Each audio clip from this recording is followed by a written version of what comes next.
Boa noite, tudo bem? Que bom que vocês estão aqui hoje. Vou pedir para colocarem o celular no silencioso ou desligar, né, para a gente estar aqui presente. E tem alguém aqui pela primeira vez? Olá, seja bem-vinda. E se você tiver alguma dúvida, alguma pergunta, é só procurar, tá? A gente aqui ao final para a gente conversar. Então hoje a gente vai ouvir a nossa amiga Yasmin e ela trouxe o tema pra gente, né? Não julgueis para não ser julgados. Então eu vou começar aqui fazendo o preparo do livro O Espírito da Verdade. Então que nesse momento a gente possa aí sentar confortavelmente para ouvir, né? O que André Luiz tem a nos dizer. Então o título é Indulgência. A luz da alegria deve ser o facho continuamente aceso na atmosfera da experiência. Circunstâncias diversas e principalmente as da indisciplina podem alterar o clima de paz em redor de nós. E dentre elas se destaca a palavra impensada, como forja de incompreensão a instalar entre choques. Daí o nosso dever básico de vigiar a nós mesmos na conversação, ampliando os recursos de entendimento nos ouvidos alheios. Sejamos indulgentes. Se erramos, roguemos perdão. Se outros erraram, perdoemos. O mal que desejarmos para alguém hoje suscitará o mal para nós amanhã. A mágoa não tem razão justa e o perdão anula os problemas, diminuindo complicações e perdas de tempo. É assim que a espontaneidade do bem estabelece a caridade real. Quem não reconhece as próprias imperfeições demonstra incoerência em si mesmo. Quem perdoa desconhece o remorso. Ódio é fogo invisível na consciência. O erro, por isso, não pede aversão, mas entendimento. Erro nosso requer a bondade alheia. Erro de outrem reclama nossa clemência. A humanidade dispensa quem a censure, mas necessita de quem a estime. E ante o erro, debalde se multiplicam justificações e razões. Antes de tudo, é preciso restaurar o trabalho em andamento, porque o retorno à tarefa é a consequência inevitável de toda fuga ao dever. Quanto mais conhecemos a nós mesmos, mais amplo em nós o imperativo de perdoar. Aprendamos com o Evangelho, a fonte inexaurível da verdade. Você, a mostra da grande prole de Deus, carece do amparo de todos e todos lhe solicitam amparo. Saiba, pois, refletir o mundo em torno, recordando que se o espelho, inerte e frio, retrata todos os aspectos dignos e indignos à sua volta, o pintor, consciente e respeitável, buscando criar atividade superior, somente exterioriza na pureza da tela os ângulos nobres e construtivos da vida. Então, após esse preparo, a gente se concentra aqui. Quem sentir a vontade, fechar os olhos.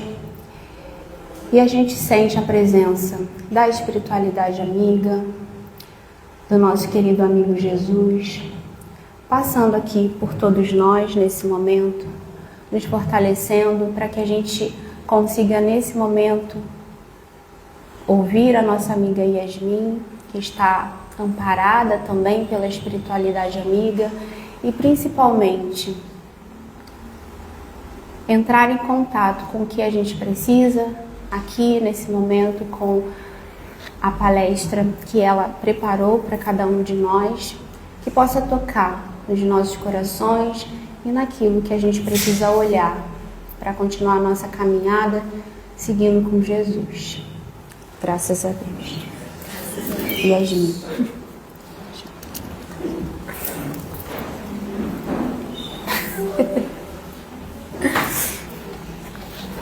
Oi, gente, boa noite. Boa noite. Então, hoje a gente vai falar sobre julgamento, né? Não julgueis para não ser julgados. Eu não sei se vocês já assistiram alguma palestra minha, mas normalmente ele parou de funcionar. Parou mesmo. Deixa eu olhar. Eu testei até agora, mas aí agora ficou azul. Não, tá ligado. A gente pode fechar e abrir de novo? Pode. Eu acho. Eu espero muito.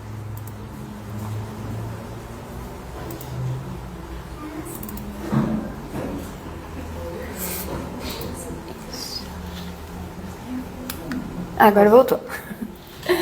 Oi, gente, de novo, foi só teste. Era só pegadinha, a gente tá filmando tudo. Então, agora veio outra coisa, eu tô perdida aqui. A produção não tinha combinado esse teste comigo.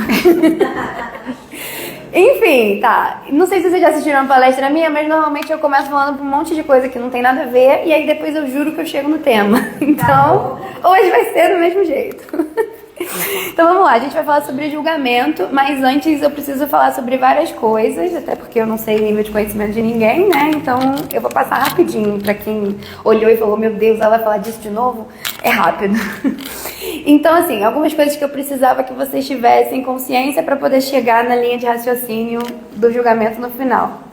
A gente tá aqui, nós somos espíritas, e aí, todos nós sabemos que não existe só o corpo material. Então, temos o corpo material, temos o nosso espírito, que é o princípio inteligente, que faz as nossas atitudes, né? Que domina os nossos sentimentos, é de onde vem a nossa essência.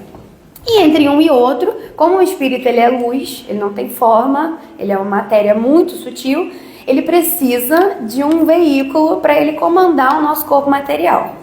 Então, o nosso corpo material ele é super denso, porque, né, estamos encarnados. Isso, no caso, eu tô falando com quem está encarnado. Quem está desencarnado já sabe, né, que não tem. E aí, entre um e outro, a gente tem o nosso perispírito, que é um corpo fluídico mais sutil, que tem algumas funções específicas. Primeira função, dá forma ao nosso corpo físico. Então, o espírito ele não tem forma, ele é luz. E aí, pra gente moldar o nosso corpo físico, a gente molda o nosso corpo perispiritual e ele serve como se fosse um molde para gerar o nosso corpo material. E a segunda função, que é uma função também super importante, ele é o nosso boletim. Porque dentro da doutrina espírita, a gente aprende que as funções físicas, as leis físicas, elas não existem só do ponto de vista material, elas também existem do ponto de vista energético. Então, toda ação que a gente tem gera uma energia que vai e que volta e nos marca. Se é uma ação positiva, a gente recebe de volta. Se é uma ação negativa, normalmente ela fica marcada no nosso perispírito e a gente chama isso, né, dessas marquinhas perispirituais. Eu pedi para uma IA criar um perispírito marcado. Então aqui do lado temos um perispírito lindo, límpido, e aqui temos, né, ele já encarnou e já está somando aí algumas falhas. Então, como os espíritos são criados? A gente começa com um princípio divino, né, com uma questão energética, que vem lá do reino mineral. Aqui a gente começa a aprender algumas coisas, a gente começa a aprender a lei do magnetismo, a gente começa a aprender a lei da atração, algumas coisas. E aí a gente começa a separar essa individualidade e, olha, eu acho que essa individualidade aqui já está começando a treinar para se tornar um indivíduo. Então, ao longo desse processo, nessa linha de evolução, a gente vai tendo várias experiências, cada experiência para a gente aprender alguma coisa nova, e o objetivo é que no final a gente se torne um indivíduo.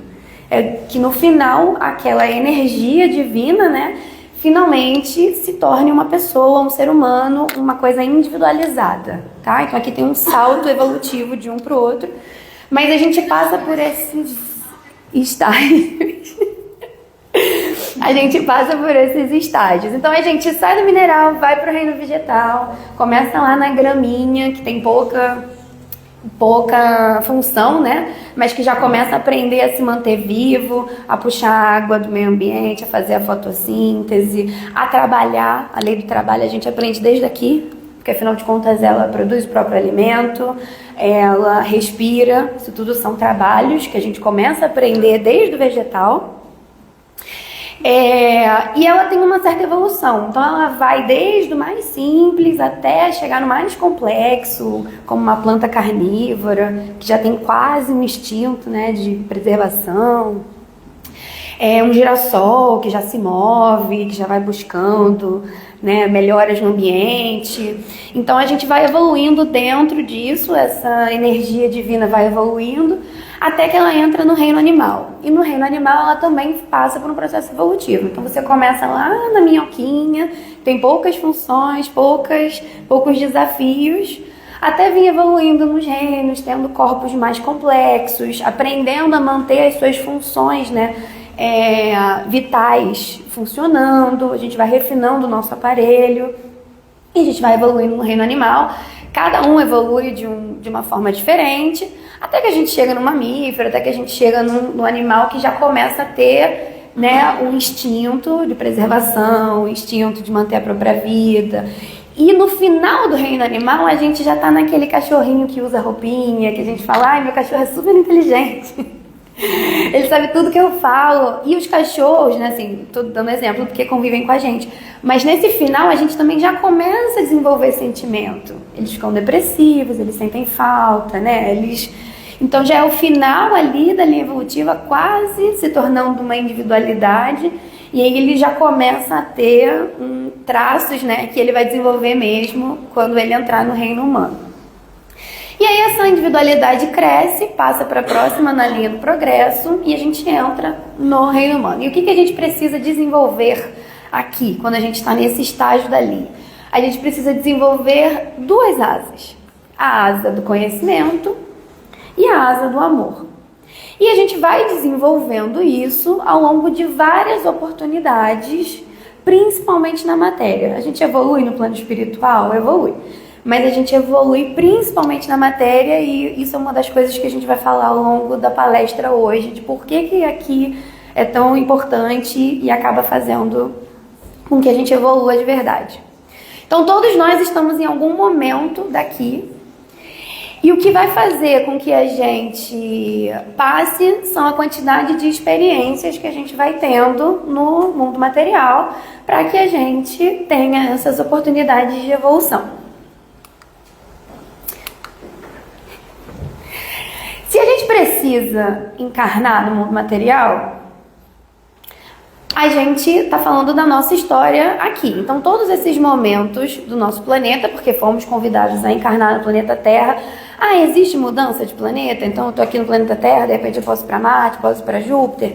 Existe mudança de planeta. A gente sabe de grandes transições, né, de grandes momentos em que recebemos outros espíritos aqui. A gente sabe que teve o grande êxodo de Capela, que eles começaram a encarnar, fizeram uma troca, né, de informação, mas normalmente a gente não fica trocando de planeta, até porque é muito complicado fazer essa mudança. A gente precisa abandonar o perispírito, ser elevado, aí constrói um perispírito com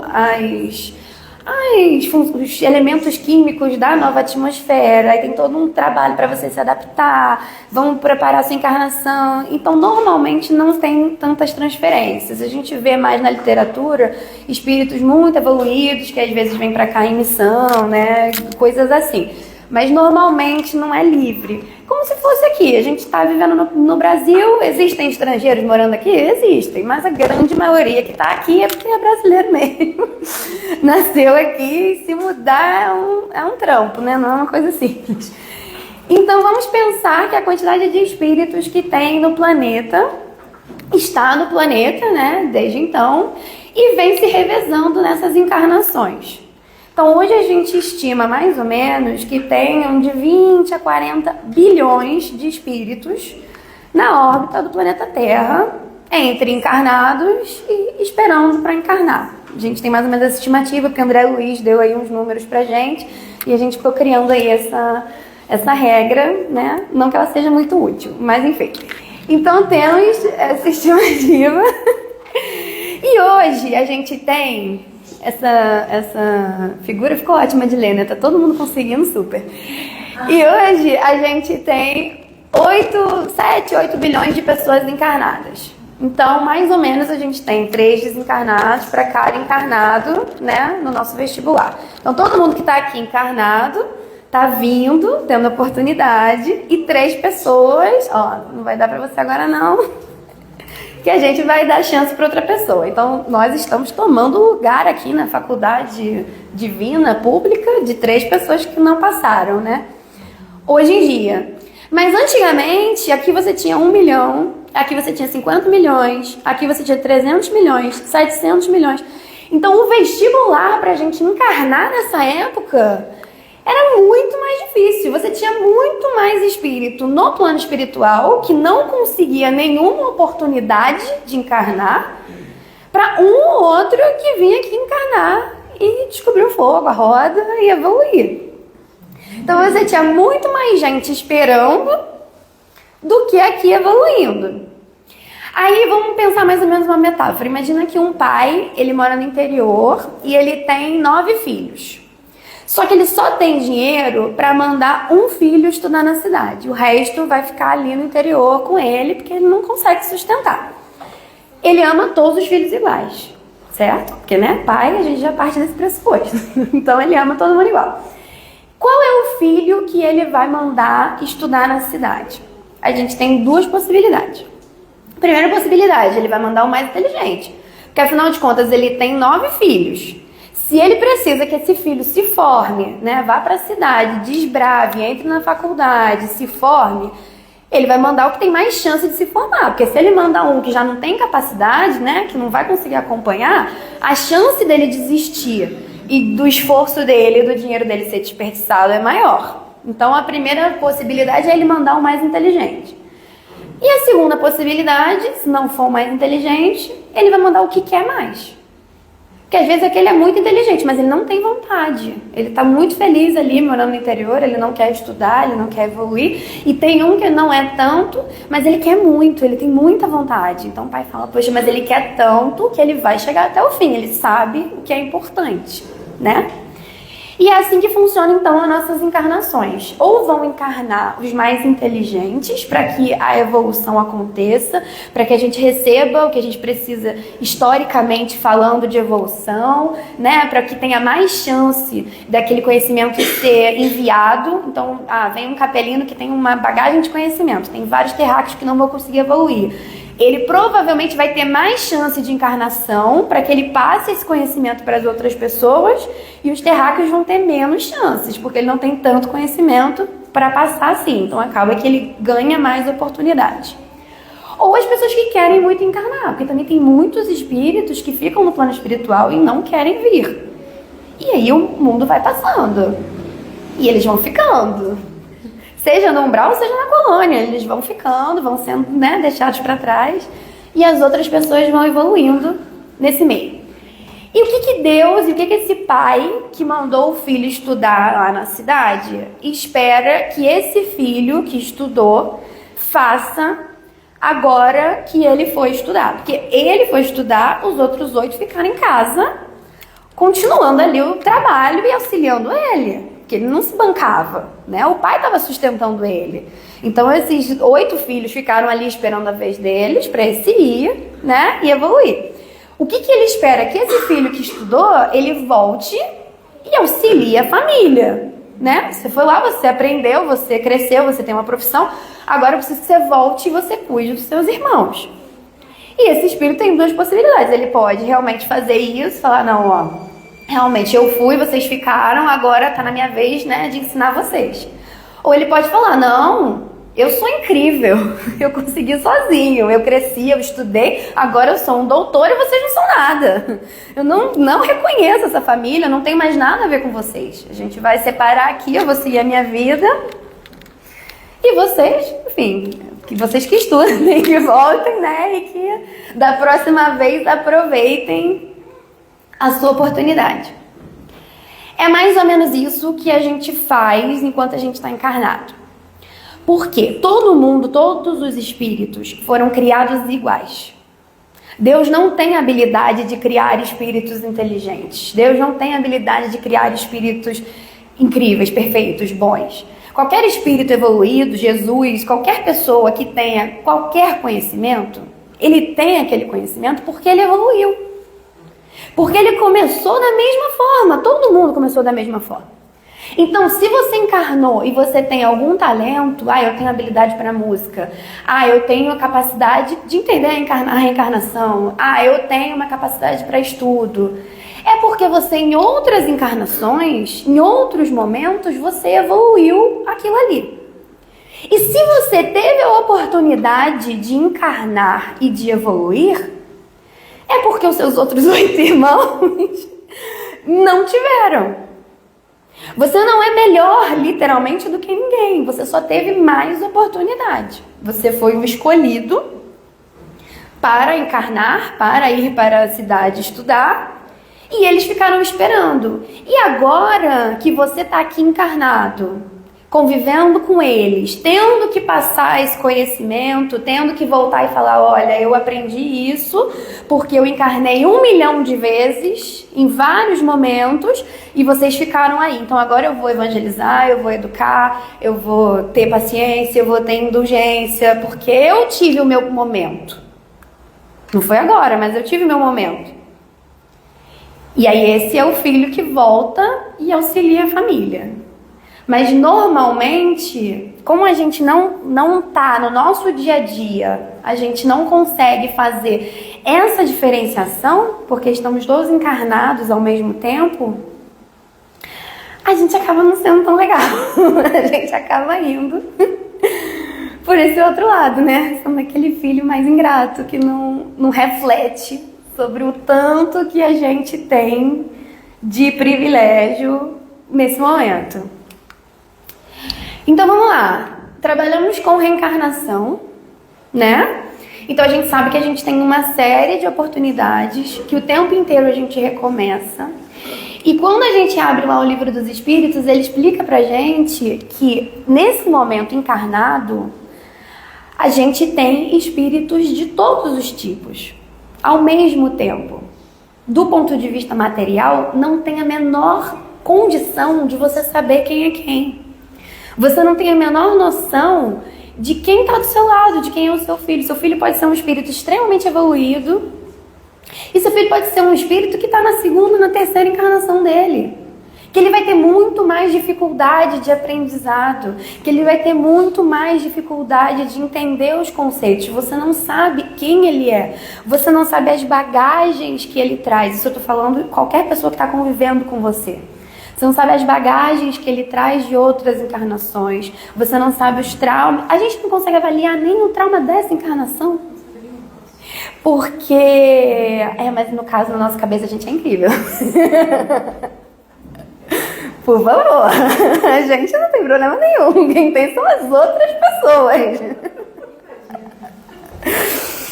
Isso aí é pressuposto universal. Se eu tô tendo um problema, é porque a pessoa é muito difícil. A pessoa é muito difícil, porque eu sou incrível. Pelo amor de Deus. Então, assim, a gente não sabe nem os traumas dessa encarnação, né? Porque, assim, a questão da infância, tudo isso, desejo de reconhecimento, o quanto a pessoa... valoriza alguns aspectos que pra gente não faz a menor diferença. Por exemplo, a minha mãe dá palestra lá no MAP, né? Ela não dá palestra não, ela tem um curso. E aí tinha uma moça que ela fazia um bolo de cenoura muito bom. Nossa, o bolo de cenoura dela era incrível.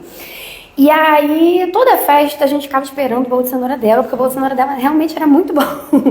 E aí teve uma festa e ficava nisso, todo mundo comentando sobre o bolo de cenoura dela, e começava a marcar festa, todo mundo já perguntava se ela ia fazer o bolo de cenoura.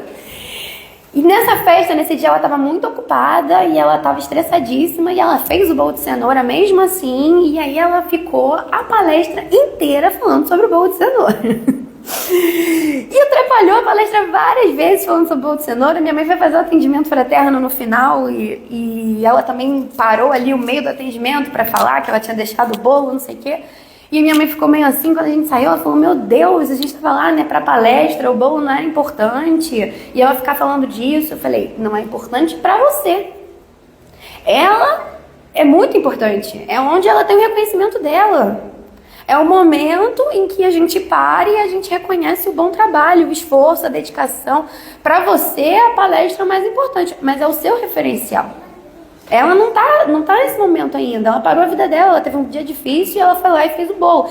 Então, às vezes, não tem referência para você o que está acontecendo, às vezes, na sua opinião, aquele assunto não tem relevância, mas é muito importante para outra pessoa e a gente não consegue entender, poxa, mas ela tá fazendo tanta questão disso, mas é uma confusão tão grande por causa disso, porque para ela é muito importante. Você coloca o seu reconhecimento em outras coisas.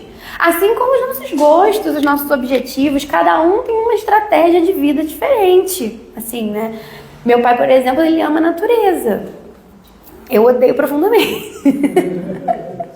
Eu pequenininha, ele me levava para acampar, eu queria morrer. Um monte de inseto. Eu estava sofrendo muito. Cada um tem um referencial, né? E quando a gente não consegue entender que o ponto de vista, que os desejos, que os objetivos do outro são diferentes, que o outro é uma pessoa diferente, quando a gente não consegue fazer essa reflexão, fica muito difícil a nossa vida. E aí também entra um pouco na parte de julgamento. Porque a gente quer levantar, né, a voz, o dedo, a gente quer fazer um referencial para o outro, baseado no que a gente acha, do que a gente gostaria, né? No que a gente considera como correto. E não necessariamente é isso que vai fazer o outro feliz, não necessariamente é isso que o outro precisa, porque afinal de contas ele tem uma linha de progresso dele.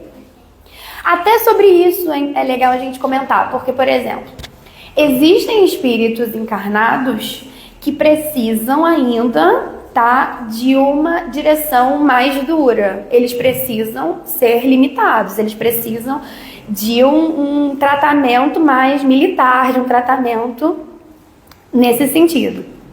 E existem espíritos que não precisam mais, que eles já evoluíram. Então, o que acontece? Você tem um espírito do tipo A e você tem um espírito do tipo B. O espírito do tipo A, ele ainda não interiorizou a lei do trabalho. Ele pode ter interiorizado uma série de coisas. Eu sou muito espírito do tipo A. Ele pode ter interiorizado uma série de coisas. Mas ele ainda não interiorizou a lei do trabalho. Se você liberar ele, sabe o que ele vai fazer? Procrastinar. Então ele não pode, ele precisa do prazo, ele precisa de você cobrando, ele precisa que você peça uma evolução, aquela coisa da escola de falar assim, tem que estudar todo dia um pouquinho. Nunca fiz isso, estudava de véspera desesperado, acordando 4 da manhã no desespero. Sou um espírito do tipo, eu preciso de disciplina. Eu preciso que alguma coisa maior do que eu limite, fale, olha, não tem condição, o prazo é esse, toda semana você vai entregar um pouquinho, porque se deixar pro final eu não vou cumprir. Esse é um tipo de espírito. Quando você pega esse espírito e você libera, ele não vai crescer. Ele não vai crescer, ele vai deixar para o final, ele não vai evoluir, ele não vai interiorizar o método. Vai ter dias que a Yasmin vai virar a madrugada e vai entregar no dia seguinte. Um trabalho mais ou menos. Mas vai ter dias que ela não vai conseguir, porque não vai dar conta. Então, esse é o erro quando a gente pega um espírito do tipo A e trata como alguém do tipo B. E existem espíritos do tipo B, que ele já consegue. Ele sozinho, ele faz o horário dele, ele faz os compromissos dele, ele se organiza. E ele tem uma responsabilidade, ele tem um método, ele tem, de repente, um diferencial, ele sabe até onde ele vai, ele sabe o objetivo dele, entende? E ele vai entregar, e pra ele tá tudo certo. Meu marido, ele trabalha super bem de home office, meu marido não precisa de alguém ali controlando, ele tem o horário dele, ele consegue organizar a vida dele, e ele dá conta de tudo, e ele não procrastina. Ótima pessoa. Quando você bota esse espírito B dentro do A, ele se sente sufocado.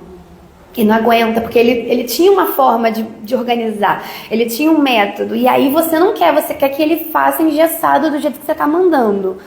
Você acaba perdendo gênios, porque se você desse liberdade, ele poderia construir várias coisas, ele poderia vir com soluções inovadoras, sabe? Ele poderia ter uma evolução muito maior. E ele se sente preso, ele se sente sufocado, aí você começa a ter vários conflitos, porque né, ele sabe até onde vai a capacidade dele e ele tá se sentindo limitado. E aí começa a ter problema de relacionamento, porque ele começa a questionar. Normalmente as pessoas do tipo B são mais questionadores. Do tipo A, a gente já aceita. E aí ele começa a questionar, ele não se dá bem com a autoridade, e aí você começa a ter uma série de questões. E quando você deixa ele livre, ele voa. Ele evolui, ele cria, ele entrega, ele faz do jeito dele e ele vai. Então, até na humanidade, nós temos questões diferentes. As pessoas são diferentes, elas lidam diferente com essas coisas. E a gente não consegue saber nada disso. A gente não consegue saber o que a gente tem de passado. A gente não consegue saber o que a gente tem de bagagem. A gente não consegue saber quantas oportunidades tivemos no mundo material. Né, qual é a idade verdadeira desses espíritos, dessas pessoas que estão ao nosso redor. E também não sabemos como elas vão responder. Então, isso é até legal. Por exemplo, eu tenho 2 filhas. E elas são muito diferentes uma da outra. E às vezes a gente fica numa coisa de, não, mas eu preciso ser justa, eu preciso tratar as duas de forma igual. Não, eu preciso tratar elas da melhor forma possível para que elas possam evoluir. Se eu tenho 2 filhas e uma tem um tipo de trabalhar, de viver, enfim, e a outra tem outro, eu preciso avaliar, é um conselho, tá, gente? Eu preciso avaliar e tratar elas da melhor forma, porque senão, se você começar a insistir que você precisa ser igual, das duas uma. Ou você vai perder um filho, porque você vai soltar muito e ele vai acabar não tendo a melhor oportunidade que ele teria, ou você vai perder um filho porque vocês vão viver em briga, entendeu? Em conflito dentro de casa, e assim que ele puder, ele vai fugir. Porque ninguém gosta desse tipo de convivência, né? Então, a gente precisa tratar os nossos filhos da melhor forma para a evolução deles, né? E aí depende muito do tipo de espírito que você foi convidado a criar, foi convidado a receber. Então, estamos encarnados com todos esses espíritos, ao mesmo tempo. E ao longo dessa encarnação, ao longo desse processo, os espíritos eles vão evoluindo habilidades e vão evoluindo questões diferentes. Cada um sai de um modo, né? Nessa evolução. Enquanto encarnados, a gente avalia algumas coisas, mas a gente não tem como ter noção de verdade de quanto de evolução aquele espírito teve, de quantas oportunidades ele teve, né? E aí acaba que a gente encarnado, ao longo da nossa vida, a gente esquece um pouco desse conceito e começa a julgar todo mundo meio igual, como se todo mundo tivesse ali a mesma idade, a mesma relação. Muitas vezes a gente fala, não, mas ele é adulto, ele sabe o que ele está fazendo, ele não é criança. Você não sabe. Depende do seu referencial de adulto. Às vezes ele é um adulto que está na 3ª encarnação dele, você está na 20ª. Então, por mais que ele tenha, a gente pode ter crianças muito mais velhas do que idosos. Idosos que realmente não conseguem acessar certos conceitos e a criança já encarna sabendo. Para a pessoa, por exemplo, isso é uma coisa engraçada. Não sei se vocês já tentaram conversar com alguém que não acredita em reencarnação sobre reencarnação. Porque a gente pode dar 1000 questões físicas, a gente consegue, tem vários documentários sobre reencarnação, tem vários casos reais, estudo de casos de pessoas que encarnam com lembrança de vidas passadas, e aí os pesquisadores vão lá, encontram a família, encontram a vida. A gente tem uma série de pesquisas científicas falando sobre isso, né? Então você senta, você explica sobre o fluido cósmico universal, você explica que a física quântica já comprova que filosoficamente só faz sentido através da reencarnação. Porque afinal de contas, que Deus que seria justo se a gente só tivesse uma oportunidade, um espírito nasce com pais maravilhosos, amorosos, morando no Golden Green, com todo tipo de estrutura e de educação, uma vida linda, e o outro nasce com um pai alcoólatra, no Complexo do Alemão, sem nenhuma estrutura, com mais 8 irmãos, a mãe tendo que trabalhar o dia inteiro. Como que a gente cobra esses dois espíritos da mesma forma? Se só existe uma encarnação. Então, como é que funcionam, por exemplo, crianças que desencarnam cedo? Elas vão direto para o céu? Então tá muito melhor para elas, né? Porque afinal de contas, desencarnaram, mas é a eternidade no céu. Muito mais fácil do que a gente que está aqui encarnada e que provavelmente no máximo pega um purgatório. Porque entrar no céu mesmo não rola. Então não seria justo, a gente não consegue chegar na justiça divina de nenhuma forma, até quando a gente começa a ver questões físicas, a diferença física das pessoas que nascem com deficiência, né? Uma série de coisas que a gente não consegue explicar de outra forma sem ser pela reencarnação. Mas você começa a conversar com a pessoa sobre reencarnação e ela não acessa. Quanto menos encarnação você tiver, menos você consegue entender como que você, um ser individual que está vivo nesse momento, vai ter outra oportunidade de encarnação. Normalmente elas viram pra você e falam, não, eu sou só isso aqui, eu tô vivo agora, não, eu não vou ser outro. Ela começa a pensar nesse conceito, né, de encarnação, como se estivesse falando que ela ia ser outra pessoa. É difícil esse conceito. E quanto menos a gente tem, menos a gente lembra de ter reencarnado e mais apego a gente tem à encarnação atual, menos a gente consegue entender desses conceitos. Então até isso é complicado, às vezes a pessoa não acessa, né, assim, ela não consegue chegar. E aí fica mais difícil ainda da gente discutir coisas, como preconceito, como julgamento, como uma série de coisas, porque, né, ela tá enraizada ali, naquilo ali. Chega um momento em que ela olha e aí dá um clique e aí ela consegue ter aquele aprendizado. Mas é um momento, ele vem de uma evolução, né?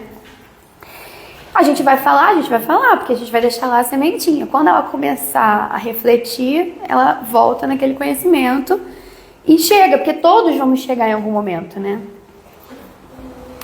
Então, estamos encarnados com todos esses espíritos ao mesmo tempo. Não sabemos quem é quem, né? Não sabemos da verdadeira idade de ninguém. E aí agora vamos falar sobre os nossos julgamentos. Então, a partir disso, a gente começa a trabalhar sobre como funciona isso.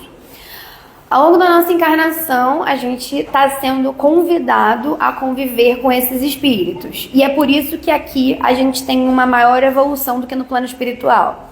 Porque o que faz a gente evoluir, a gente só evolui de duas formas. Ou a gente evolui através do exemplo, então alguém que sabe alguma coisa nos ensina. Então a gente precisa de uma troca de experiências, tá? Como é que você aprendeu na escola qualquer coisa? O seu professor, que foi uma pessoa que estudou antes de você, veio para a escola e te ensinou. Tudo que você aprendeu na sua vida, alguém te ensinou. Ou então você aprendeu através da sua experiência. Você, em algum momento da sua vida, você tinha que fazer alguma coisa, aquilo era difícil, precisava acontecer por alguma questão de necessidade, e aí você falou, não, eu vou aprender. Me dá aqui que eu vou começar a tentar e eu vou começar a fazer.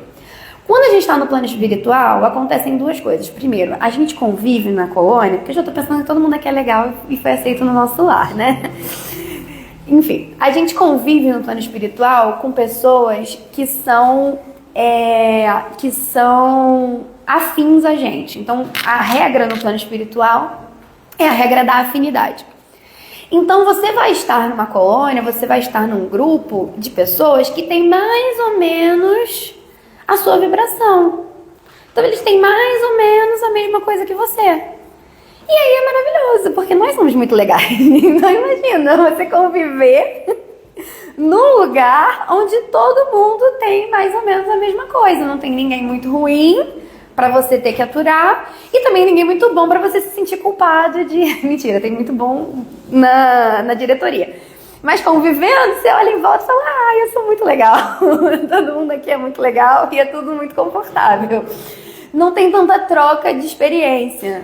Além de que você não tem necessidade, porque você está desencarnado. Você plasma, né? A vida é muito mais simples, porque você não tem aquela coisa da matéria de ir atrás do seu, de correr atrás, a incerteza, né? O sofrimento, tanto a dor física quanto a dor emocional. Nada disso tem no plano espiritual. Você já tem certeza de tudo, você consegue plasmar as coisas, você...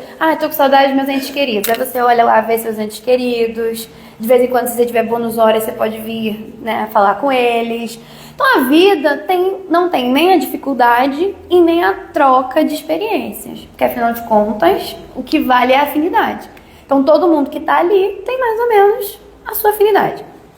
Quando a gente encarna e a gente precisa efetivamente provar que a gente tem paciência, que a gente vai trocar conhecimento, que a gente vai aprender a conviver com essas pessoas, aí a gente começa a nossa evolução. Aí a gente começa a escolher. Aqui a gente começa a ter questões materiais. Aqui a gente começa a ter necessidade. E a necessidade nos impulsiona, a dor nos impulsiona. Tudo isso faz com que a gente evolua. Então, materialmente falando, a gente evolui mais. E aí, como é que funciona o nosso julgamento? Normalmente, a gente tem uma definição que é criada até quando a gente nasce. Quando a gente nasce, o nosso espírito, ele fica um tempo adormecido. Por que ele fica um tempo adormecido? Porque os nossos pais, que receberam a missão de nos educar, eles precisam ter capacidade de moldar você. Então, duas coisas acontecem durante a nossa encarnação. A primeira, a gente esquece quem a gente é. Porque, afinal de contas, a gente ia ter muita pouca evolução se a gente não esquecesse. Imagina, o quanto vocês aprenderam quando vocês eram criança e o quanto vocês aprendem hoje em dia. Com certeza, vocês têm muito mais mudanças na sua infância, seja ela de questão emocional e de sentimento, quanto de questão acadêmica, do que hoje em dia. Muito provavelmente, hoje em dia, vocês têm uma preguiça maior de aprender e uma preguiça maior de se mudar. Agora imagina que a gente encarnasse do jeito que a gente está hoje, com as nossas certezas, com os nossos preconceitos, com as nossas raivas, com as nossas culpas, com tudo que a gente tem hoje, a gente encarnasse exatamente assim. A nossa encarnação ia rodar em círculo. A gente ia encarnar, a gente ia continuar odiando quem a gente odeia, porque afinal de contas é muito difícil pra gente perdoar. A gente ia continuar gostando só do que a gente gosta, porque afinal de contas o nosso gosto é o melhor de todos. Todo mundo tem mau gosto menos a gente, né? E quem concorda com a gente também é ótimo. Então a gente ia ter muito pouca mudança. Então o que a espiritualidade faz? Primeiro apaga a nossa memória para que os nossos pais, durante essa primeira infância, durante esses primeiros momentos, consigam consolidar na gente a nossa questão ética.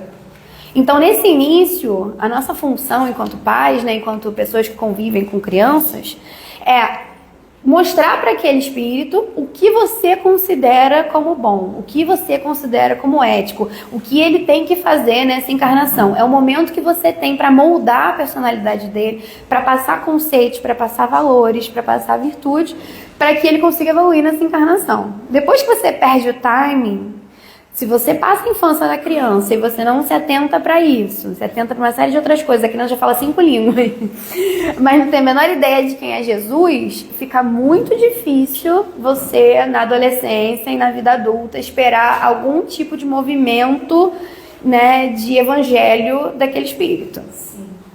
Porque ele não vai acessar. Naquele momento era o momento de você trabalhar essas questões, de você colocar ele dentro da doutrina. Eu vejo muitos pais falando isso. Ah, não, ele não vai ter religião nenhuma, quando ele crescer ele escolhe. Não, quando ele crescer ele não vai acessar. O momento que você tem para passar a sua escolha, para você evangelizar, para você colocar ele perto de Jesus, para você trabalhar a asa do sentimento, que é muito mais importante do que a asa da inteligência, é durante a infância. Óbvio que se aquele espírito cresce e ele se identifica com alguma outra religião, que ele vá, porque todos os caminhos levam a Deus, não tem problema nenhum. Mas você fez a sua parte de pai, de mostrar o que você acha mais correto. Então, coloque ele em qualquer tipo de religião, porque é nesse momento que você tem para criar essa parte ética, né? Para criar essa evolução, né? de sentimentos desse espírito. Me perdi completamente do que eu tava Você estava falando das crianças, que é a hora Eu sei, tinha um objetivo. Meu avô já dizia, se passa o pequeno quando é cedo. Quando ficar cedo. Sim, então depois dos 7 anos a gente completa essa conexão e aí desde então ele vai ganhando, né, uma independência. E aí fica mais complicado pra gente fazer. Então, vamos lá. Então a gente tem o nosso, lembrei já. Então a gente tem o nosso conceito de ética. A gente tem normalmente essas bases que são dessa encarnação fortes, que vão vir do nosso desejo de reconhecimento. Então algum adulto, muito provavelmente, vai ser o seu referencial de reconhecimento. É a pessoa que vai alimentar a sua felicidade. Normalmente a nossa felicidade, ela acontece quando a pessoa que a gente referencia nos aprova. Seja lá quem for. Tem gente que tem um desejo de reconhecimento no pai e na mãe, é o mais comum, mas tem gente que tem num professor. Quando a gente entra na nossa adolescência, isso também acontece. O nosso referencial acaba crescendo, a gente acaba vendo outras pessoas além da família como referência. E às vezes os pais ficam meio chateados, porque eles deixam de ser, né, o centro daquela criança, né? E aí começa essa independência, né, dos pais. Mas a nossa felicidade, ela vem normalmente quando surge essa aprovação. Então a gente quer ser aprovado? Sim, mas a gente não quer ser aprovado por todo mundo. A gente quer ser aprovado por quem a gente reconhece. Essa pessoa é a que importa na nossa vida, é ela que vai gerar essa alegria. E a prova disso é que a gente vê um monte de famoso que tem a aprovação de todo mundo, que tem multidão de fãs e que é depressivo, que não é feliz, que não consegue se ver como uma coisa boa, que tem um monte de problema de autoestima, porque não importa a aprovação daquela multidão se ele não tem a aprovação do referencial dele, que foi a pessoa que ele determinou, não, essa pessoa é o meu referencial, ela é muito importante. É dela que eu preciso ser reconhecida. Enquanto ela não falar que eu tenho valor, é porque eu não tenho. Então a gente cria durante a nossa encarnação e também vem um pouco de bagagem de outras encarnações esse nosso referencial. Dentro desse nosso referencial tem os nossos preconceitos, sejam eles qual for. Hoje em dia a gente combate muito preconceito racial, combate muito preconceito de gênero, preconceito sexual, mas a gente tem um monte de preconceito que tá por aí. Preconceito com estilo musical, preconceito com classe social, sim, muita gente tem preconceito com classe social, né? Preconceito com estilo de roupa. Se você vê uma pessoa toda de preto, com unha preta, com uma maquiagem forte, você já pensa diferente. Ou se você vê uma pessoa vestida toda formal, ou se você vê uma pessoa toda colorida, qualquer que seja o conceito, a gente já cria uma ideia daquela pessoa, a gente já cria um julgamento vindo daquilo ali, de como ela se veste, de como ela se comunica, do que ela fala. E esse julgamento, ele erra tanto para um lado quanto para o outro. Porque muitas vezes a gente vê a pessoa super bem arrumada, muito bonita, né, falando de um jeito legal, que tem poder, né, de se comunicar, mas que não tem conteúdo, que não tem valor nenhum. Hoje em dia a gente vê muito disso na internet. De coaches que ganham a vida te ensinando, eles vendem um curso que te ensina a vender curso. Ele não tem conteúdo nenhum, às vezes, não te agrega em nada e ele ganha milhões só levando, né? Assim, a gente vê um monte de falsos profetas, de pessoas que usam a religião para crescer, seja por fama, seja por dinheiro. Então a gente usa esse preconceito tanto do ponto de vista da gente excluir pessoas muito evoluídas por conta de preconceito, quanto de dar a nossa credibilidade por questões meramente materiais que no fundo não tem conteúdo nenhum, né? Então essas duas coisas acontecem. Mas agora a gente vai falar sobre o julgamento real. Então, quando a gente olha a outra pessoa errando e a gente aponta o dedo e a gente decide que a gente sabe o que ela merecia naquele momento. Acontece muito isso. Às vezes a gente está vendo TV, ou às vezes acontece alguma coisa com alguém do nosso lado, e aí gera um sentimento. Ou um sentimento de vingança, num caso mais pesado, né? De, não, mas eu quero que ela pague, eu quero, né, que ela sofra, eu quero que ela entenda. A gente fala assim, quero que ela entenda. Não, você quer ver ela sofrer, você quer se vingar, né? E esse julgamento pode gerar tanto um sentimento de vingança, quanto só um julgamento mesmo, de a justiça no Brasil não funciona, deveria ter pena de morte, deveria acontecer isso, deveria acontecer aquilo. Vários pensamentos que a gente gera na nossa cabeça quando a gente se depara com uma série de questões, né? E aí, o que acontece quando a gente faz esse julgamento? A partir desse momento, a gente faz um julgamento para um espírito que a gente não sabe o nível evolutivo dele. Então, a gente cria uns conceitos na nossa cabeça. Se ele matou, ele deveria morrer. Estou dando um exemplo, tá? Então, você vê um crime e você fala, esse aí não tem jeito não. Deveria existir pena de morte, ele tinha que morrer. Primeiro erro de todos. Você é espírita, você sabe que a morte não existe e que no fundo matar uma pessoa não resolve nada, só dá ela mais poder de te perturbar, porque até então a gente tinha um corpo físico, era mais fácil da gente controlar enquanto ele tá aqui. A partir do momento que ele não tá mais encarnado, ficou mais difícil, ele já vai ter mais acesso a você. Mas tudo bem, vamos continuar daí. O que acontece com a gente quando a gente determina na nossa cabeça, quando a gente julga e a gente aponta e a gente determina quais erros são perdoados, quais erros não são e como certas pessoas deveriam pagar por esses erros?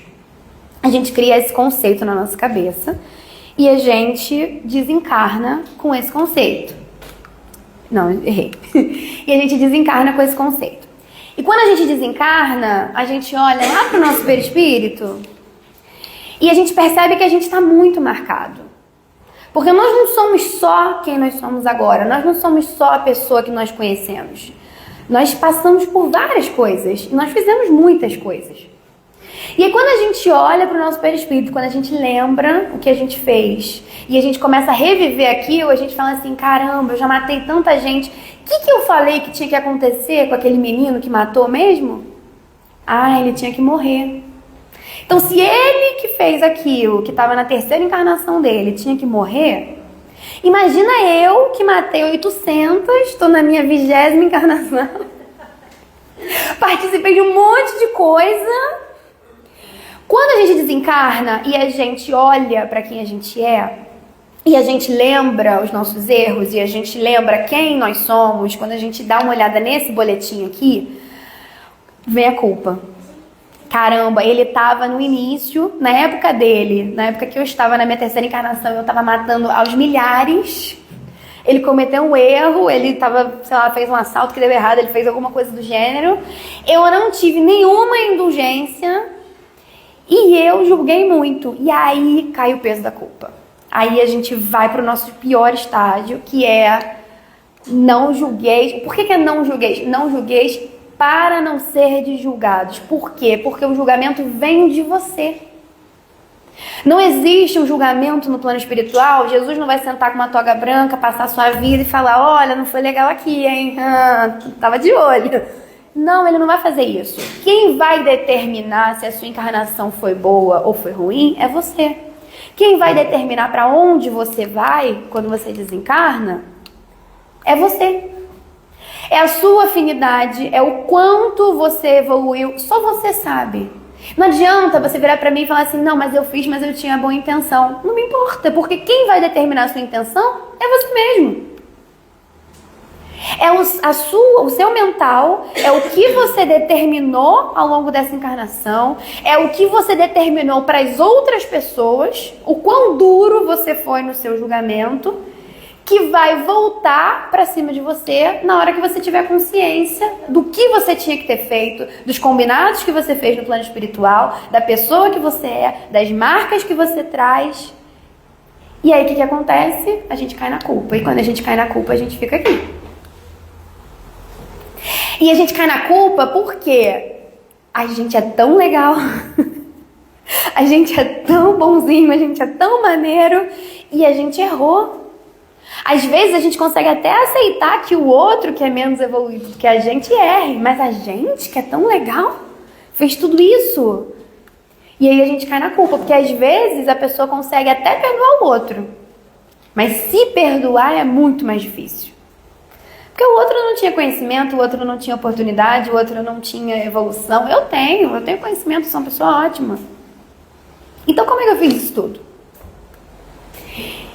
E aí a gente entra no tema. Então, o julgamento, tecnicamente, falando de uma forma muito fria e energética, ele não influencia em nada o outro. O outro, se ele se comprometeu com a lei divina.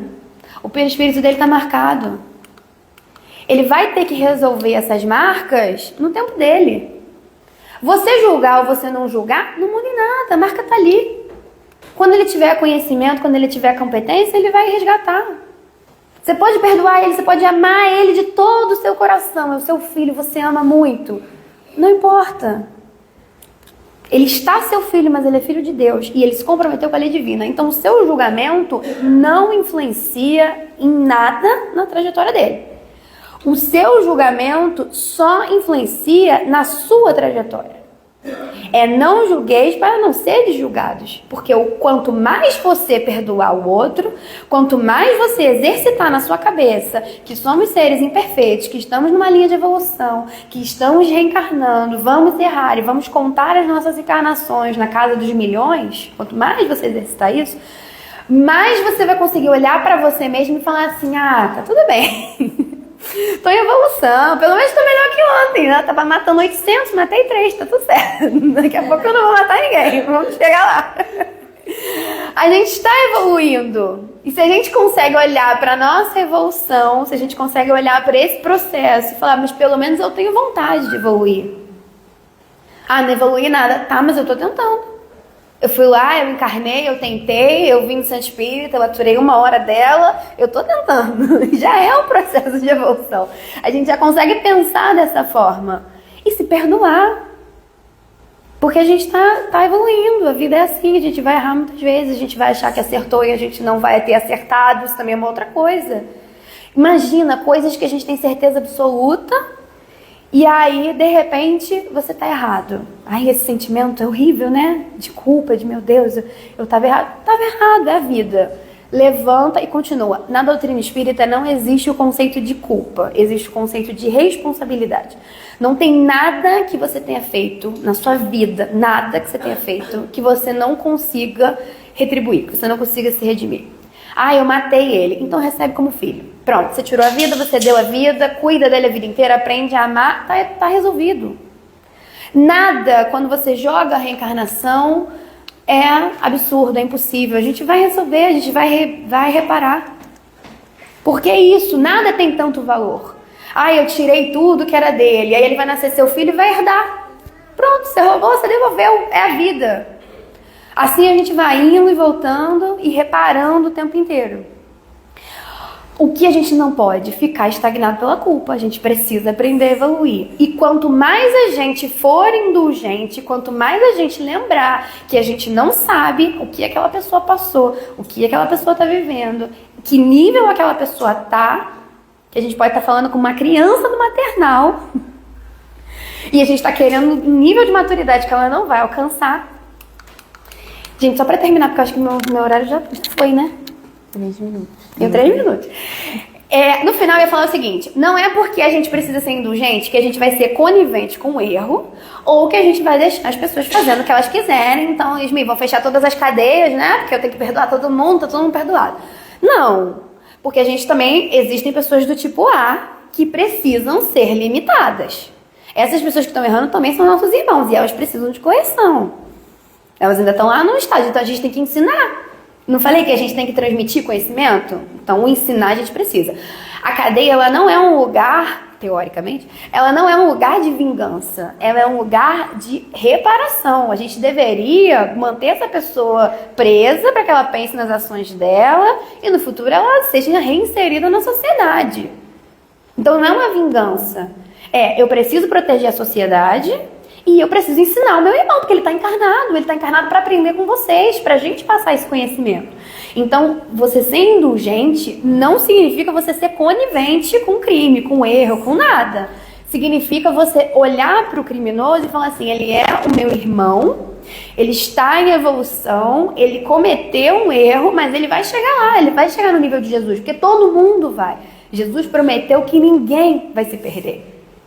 E Jesus cumpre o que ele prometeu. prometeu, né? Então, assim, todos vão chegar. Hitler vai chegar. Qualquer pessoa que você ache de pior do mundo vai evoluir. Então, o que a gente tem que desejar? Que ele aprenda. Não que ele pague. Que ele aprenda. Esse é o que a gente precisa mudar no nosso pensamento. Então, em vez de a gente pensar que ele pague pelo que ele fez, não, que ele aprenda, que ele cresça e ter um sentimento com essas pessoas que estão sofrendo, porque afinal de contas, o escândalo é inevitável. Mas ai de quem o cometa. Então, essa pessoa que está hoje nessa situação vai ser a vítima de amanhã. E a vítima de hoje foi ele ontem. Então, é olhar com um olhar de pena, de caramba. Tinham tantas pessoas para encarnar, você ganhou essa oportunidade e cometeu esse erro.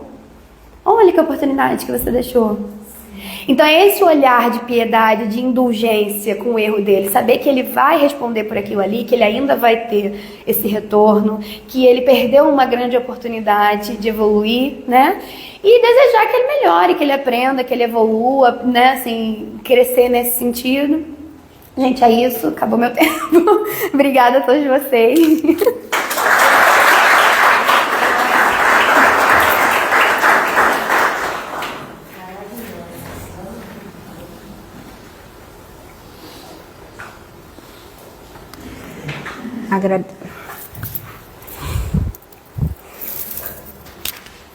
Agradecer a Yasmin por sua palestra, né?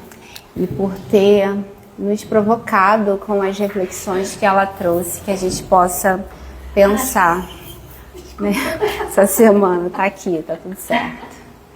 E a gente passa agora para o segundo momento da nossa reunião, que é o passe. Então, vou pedir a todos que se mantenham sentados em silêncio e os passistas que se coloquem em posição.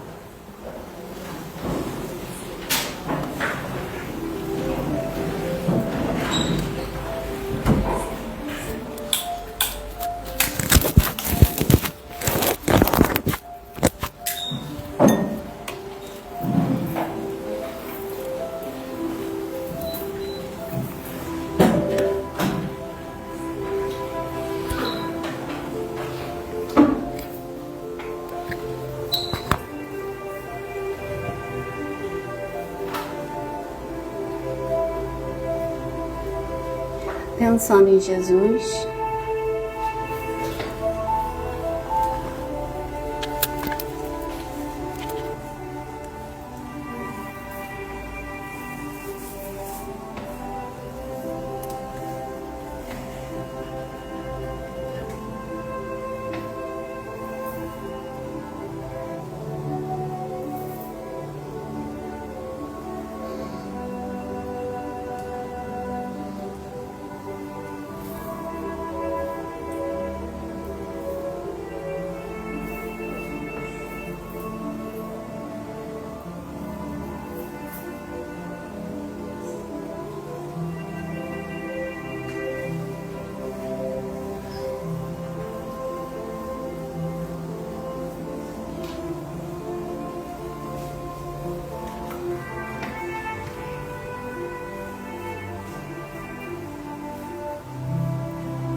Graças a Deus.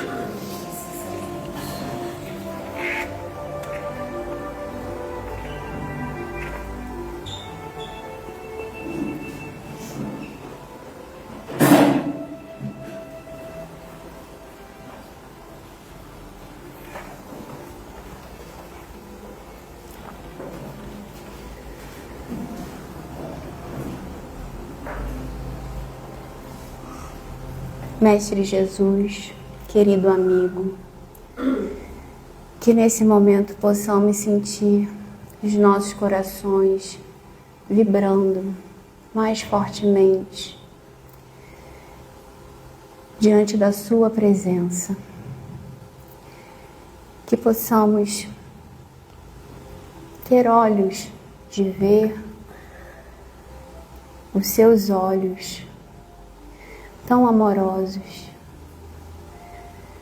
que tenhamos vontade de exercitar esse olhar para cada um dos amigos que convivem conosco, para nós mesmos, sabendo que é esse olhar que merecemos, que é esse olhar que precisamos, não do julgamento, que tanto fere e endurece nossos corações.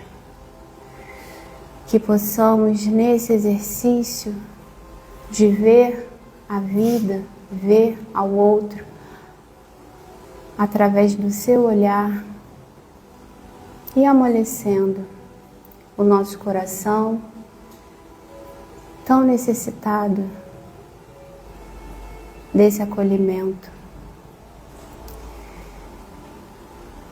Que nós aqui presentes nessa reunião, nós encarnados, desencarnados, todos aqueles que estão em nossos pensamentos nesse momento, aqueles que colocamos os nomes lá na caixinha, possam ser envolvidos por essa vibração, por essa luz de amor tão intensa que é capaz de transformar.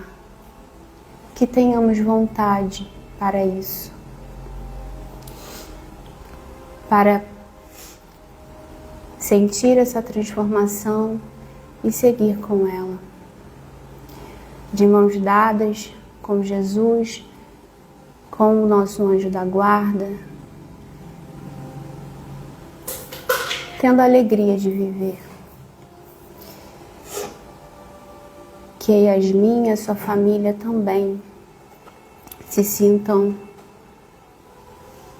vibrando nesse amor, para que fortalecidos continuem nessa seara do nosso Mestre Jesus, junto a cada um de nós. E assim a gente vai encerrando a reunião de hoje com o nosso coração quentinho e esperançoso dos passos que cada um de nós vem dando nessa existência. Que a gente continue com alegria de viver e com muita gratidão. Graças a Deus.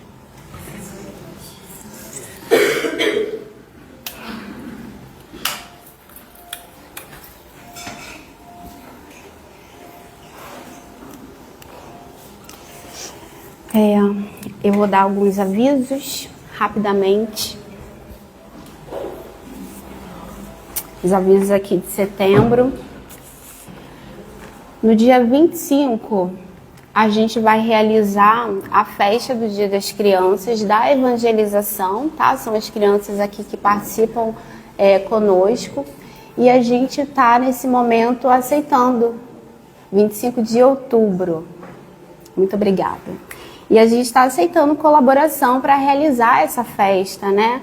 Então a gente vai aqui proporcionar um dia maravilhoso para elas, com muitas brincadeiras e aqui guloseimas, como colocaram, tudo que a gente espera que tenha nesse dia. Então a gente conta com a colaboração, tanto para alugar, né, esses brinquedos, como também doações de brinquedos, de bolas, de bambolês, Então a gente pretende ter uma cama elástica, tobogã, recreadora, que para ajudar mesmo a gente a tornar esse dia tão especial. E a gente sabe que aqui no plano material isso acontece e se reflete no plano espiritual de uma forma bem bacana. Então a gente conta com a colaboração de todo mundo.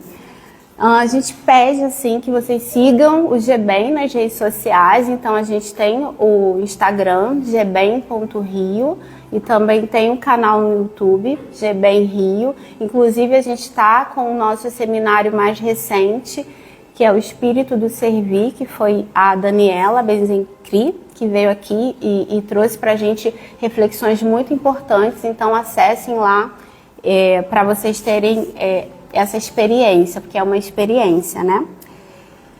E a gente também tem a doação aqui de cestas básicas, então a gente conta com a colaboração de vocês semanalmente. Tem ali fora um quadro com os principais itens que a gente está precisando. Então, por favor, deem uma olhada. Se cada um trouxer um item daquela cesta, a gente consegue oferecer para essas famílias todos os domingos, né, do mês, sem passar sufoco, né? Então, por favor. A gente vai agora contemplar 3 pessoas com o livro da casa, sendo que uma já está contemplada, que é a nossa amiga que está chegando aqui pela primeira vez. Aí ao final você vai lá na livraria, tá bom? Para pegar esse livro. Eu vou pedir para a Yasmin falar para mim 2 números, então me fala um, por favor. De quanto? De 1 até 99. 74. 74, tá na perna direita da cadeira. Ah, lá, nossa amiga Vera. E 37. 37. 37. Mais um. 27. 27. Ali, ok. Então, boa noite para todos. Tenham um bom retorno para os seus lares.